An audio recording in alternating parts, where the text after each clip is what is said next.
morning, everybody. I'm heading down old US 117 towards Rocky Point, North Carolina. And what we're doing today is checking out, I guess it's like a no cool. It was a no cool from about a week ago, and then they said, hey, it's fine now, which, you know, everybody knows it's not fine. If it doesn't cool for a little while, there's a problem. But now they're saying that it's like a moldy smell, I guess, or something along those lines. I'll get some clarification when I get there. But I'm guessing the old air handler is full of water, probably. But we will find out here shortly. Guys, we're looking at an old Rheem unit. There we are. Nice and aged unit. And we have a bunch of water down here, probably coming from a stopped up drain. The basement, believe it or not, I'm in a basement. Can't believe it, but I'm going to check the coil, see how dirty it is. I've actually cleaned it a couple years ago and put that access door on it. So we're going to sort of open it up and see what's going on inside here. See if that drain's clogged up. We got a good bit of water and slime at the bottom of this unit. Just a disgusting place. You see a lot of rust. We have our controls here sitting right above the slime. Just dirty, just grungy. But looks pretty bad. I mean, this is just a nasty unit. If this wasn't a rental, I'd say this thing needs to go bye-bye. But I know they're not going to do that, so we're going to try to figure out what's going on. Our A coil is definitely dirty. Not extremely dirty, but plenty dirty enough. It needs to come out of this air handler. But we're going to clean it up a little bit today. Here's our plenum, nice and grungy. Dirty return duct, man, it is nasty. People breathing in this shit, man.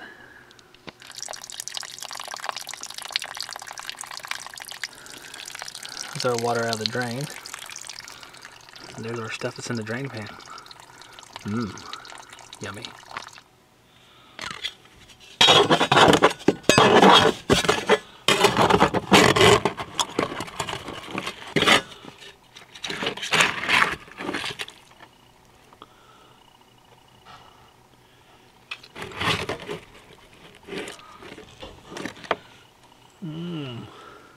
Catch it today, baby.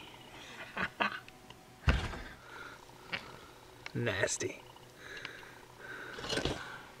I added a little union to the drain line so that we could take it apart and blow it out whenever we needed to. Try to get as much of that junk out of the pan as possible, but this thing is rusting pretty heavily.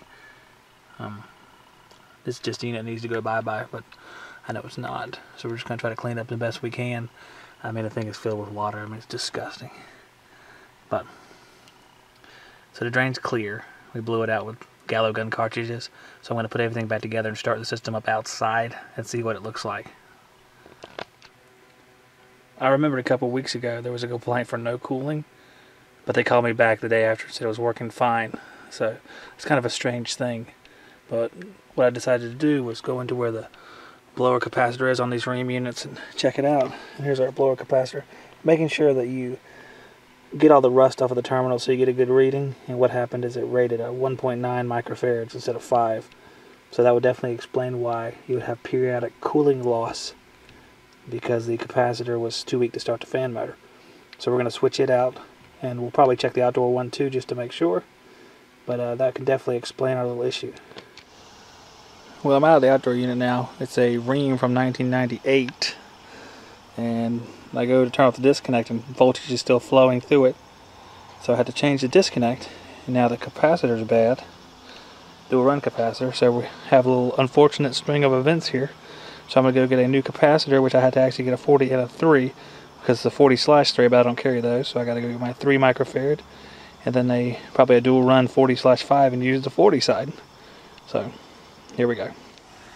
Alright, out with the old capacitor, in with new 2 capacitors. We have a 40/5 we're using the 40 from, and the 3 microfarad fan motor capacitor, and we got them jumped across for the voltage, or the L2 voltage. So we're going to go ahead and start this thing up, check the pressures, and just get an overall feel of how she's running.